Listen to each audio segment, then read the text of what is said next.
Gavin Ortlund. Are you familiar with him? I am. How do you feel about old Gavin? I feel Gavin Newsom. I mean, Ortlund. Ortlund, yeah. Gavin is, I put him in definitely the progressive camp. Mm-hmm. And I'll tell you why. I won't pretend to know everything that he's written, but Gavin and I had a few debates on social media. I didn't really know who he was.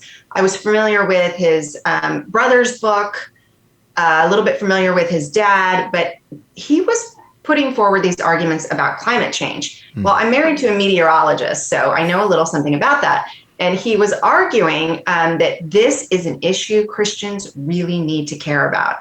And for me, knowing what I know about that particular issue, that just set off alarm bells. And he mentioned, I have this podcast about why Christians should care about climate change. So I went and watched this podcast. And much like some reporting I did on Francis Collins, and if you're not familiar, the former National Institutes of Health director, and how he used evangelical leaders to push the government's message regarding vaccinations, masks, shutdowns.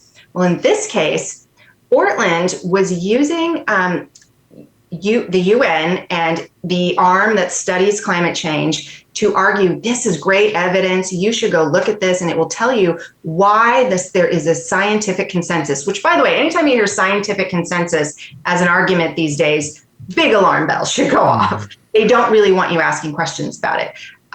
So what I happen to know about this arm of the UN is that it's extremely corrupt, and that it got into a lot of trouble a few years ago for suppressing the results of some studies, for faking results in studies to get the answer that they wanted for climate change. And of course, what we know is that is being used to inform policy. It's why your gas prices are so high. It's why your grocery prices are getting higher. And it's a way to implement what I would call some really authoritarian policies.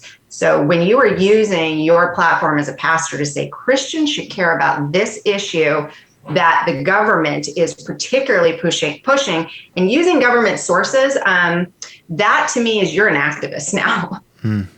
Yeah.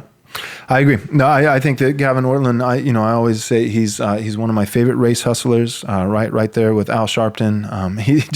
He's a progressive. He's a liberal. The shooting in Texas, or